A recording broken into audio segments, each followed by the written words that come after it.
I'm Brent Haynes with Wood Sound Flutes, and just got goosebumps because I got to share that song with you.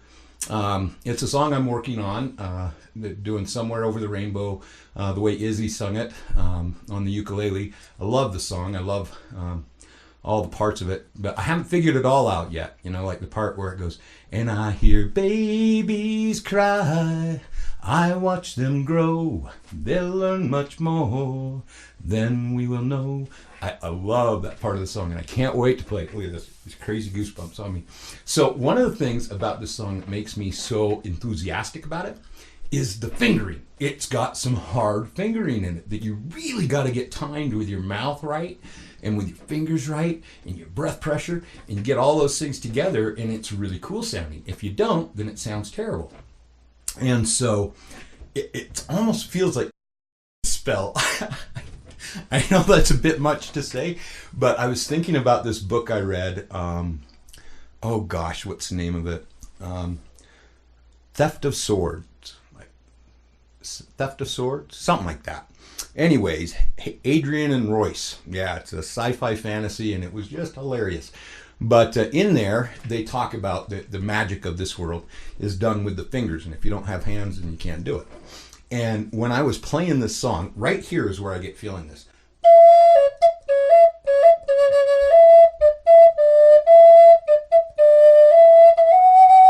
That exchange, this is obviously easy to do this, but when you come down here and go, and then we go, that exchange right there, going,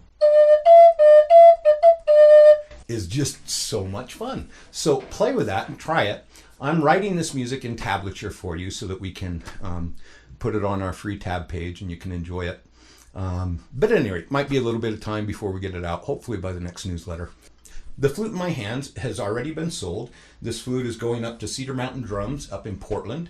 And if you are interested in this instrument, it will be available up at Cedar Mountain Drums. As long as Patrick falls in love with it first, then the flute will be up there for you to be able to play, see, and potentially acquire. Gorgeous, gorgeous instrument. This was one that I have been just so in love. We made this specifically for this Colorado Indian market, and I wanted to do something that was a real showstopper that just made people go, oh my gosh, whoa. And we really nailed it with this. It caused a lot of attention. And the bird with its coral and turquoise and silver in the tail, and then the incorporation of the silver and turquoise and copper in the body of the flute, and the box elder burl and the Hmong ebony and the Nigerian ebony, it just became a real flute. So anyways, if you're interested in this particular flute, again, contact Cedar Mountain Drums. If you are interested in something like this, you want me to make a flute like this for you, by all means, give me a call, and I'd be happy to help you with that. Let's see. Let's go to this low C flute. And I'm pretty sure that Cedar Mountain Drums bought this flute as well. This is a bird's eye maple, and it has this buffalo on it. The buffalo was carved by our carver Seth, and he did some things on it, just some really slight, subtle angle differences than I used to do on my carvings, and I love it. What he brought to the carving made it even better than it was before, which I think is so cool.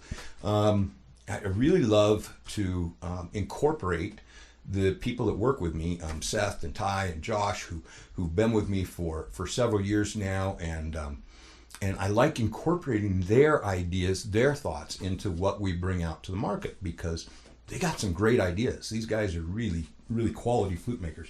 Anyway, so Seth did a great job on this carving. I just love it. And what I love, I think, the most about it is the copper inlay for the heart line. And this is just so hard to see in pictures, but the way that we do this copper inlay, you actually end up carving the copper to fit the piece. And so you can look along this jawline and see where the copper gets carved down in with the wood and comes back up. It is so awesome. Oh, I don't know what it is about it, but it really just, this totem has just really attracted me a great deal. Cocobolo, the bird's eye maple. We're calling it maple burl up on our website, just simply because bird's eye really is kind of a burl, but not really, but kind of. And plus it just, we don't do this often with bird's eye maple. I don't know why. It's gorgeous. But anyways, a bird's eye maple. Let's go ahead and play something for you on this.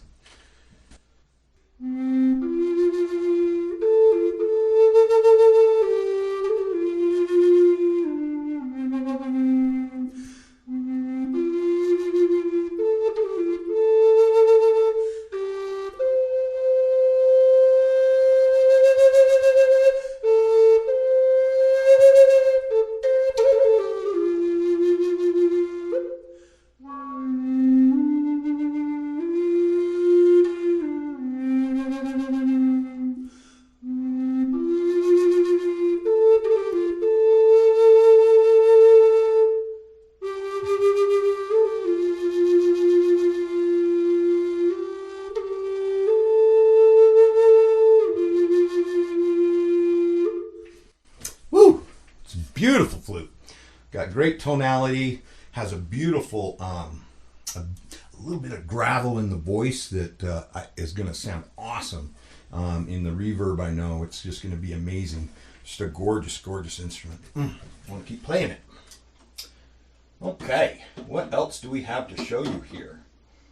Well, before we go to the Cedar of Lebanon, I want to show you this flute, and this flute is not done yet.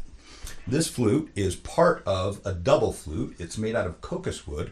I have not made a lot of flutes out of this cocos wood. I bought the wood, gosh, it's probably been over 5 years now. And cocos is a well-known wood for musical instruments, particularly for woodwinds. It doesn't get big. The tree, like the tree I got, was only this big in diameter. It's a small tree. And it gets this beautiful dark greenish sort of color in the wood with really bright white sapwood. We've got an opportunity to use some copper inlays in this flute body. There's copper inlay down here with rosewood burl sandwiched between the two rings of copper and ebony. The mouthpiece is in the shop. I haven't got it out here because this is going to be an easy clean mouthpiece when this flute gets all joined together. So I'll be joining this flute on Monday. We're joining two double flutes on Monday, and I'm going to take those double flutes. One is a G and one's an F sharp. This is the F sharp, and I'm going to present those in video to you. And I believe we're going to use that to start a Wood Sounds double flute page on the website. All these years I've never had a page that was dedicated to double flutes, and we introduced the over-under double flute in 2002. So it seems like I ought to be able to get that out on the website now. So we're going to go ahead and get that double flute up on the website. I'm going to show you how this plays. I've actually not played this flute outside of the shop, and things sound really different in the shop because there's lots of noise and the space is really bizarre. And so until I get it out of the shop and into my office, it's really hard to know if it's got the tonality in the voice that I want. So this is going to be a real surprise for me. I'm either going to be really happy and thrilled that this flute I never played before outside of the shop just sings so beautifully, or I'm going to be like, rats, maybe I better cut that. So I don't know which it is yet. We're going to find out.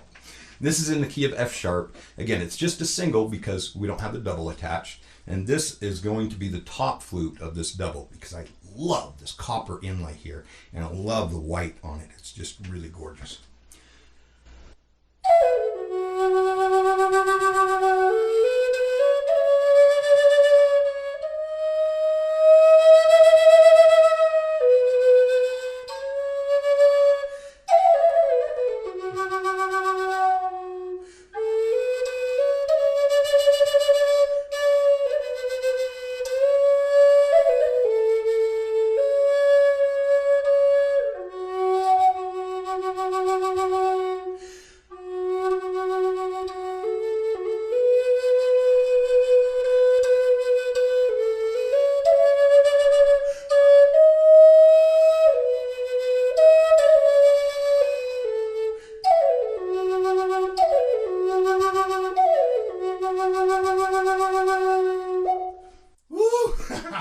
That's going to be awesome.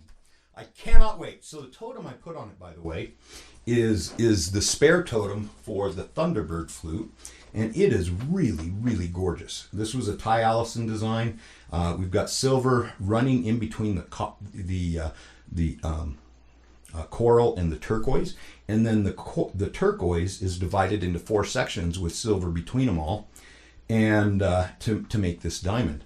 Just a really innovative, beautiful design. And it's really fascinating because when you see it in the light, until you really realize that that silver line is right on the edge, because there's an edge right where the silver line comes together, and that silver line just, boom, it just sparkles and glistens. And for a long time, I thought it was just the edge I was seeing, that it was just spark. And then I got looking, I'm like, no, that's way too much sparkle in it. And yeah, it's got this silver thing on the edge that you have to get in the right light to actually see the silver. Otherwise, it just gleams and glistens like a rhinestone. Very nice. It is a beautiful design that I'm really happy to have had in our shop. So this last flute that I'm going to share with you, this is a Cedar of Lebanon flute. It's in the key of F sharp. The flute body is Cedar of Lebanon, which has a most amazing aroma. It is not like the cedar that you're used to here in the United States. It's like any of the cedars in the United States. It's closest to perhaps Utah juniper, but it's a much richer smell even than Utah juniper, which here in Utah we call cedar. Anyways, fabulous aroma. The mouthpiece and end cap are made out of olive wood as well as a totem. We have copper, ebony, malachite, ebony, copper for our inlays here. The totem itself has a band of malachite going down through the middle, inlaid on a base of ebony. And this is a very crisp sounding flute. So let me go ahead and play it for you.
Walking a Tightrope from the Greatest Showman soundtrack. Again, this is a Cedar of Lebanon. This flute is currently available up on the website. If you have any questions about any of these flutes, or if you got inspired by something and had a vision for a flute of your own, give me a call. Let's see what we can make for you. 801-822-1415 or brent@woodsounds.com. I hope you're having a fabulous day.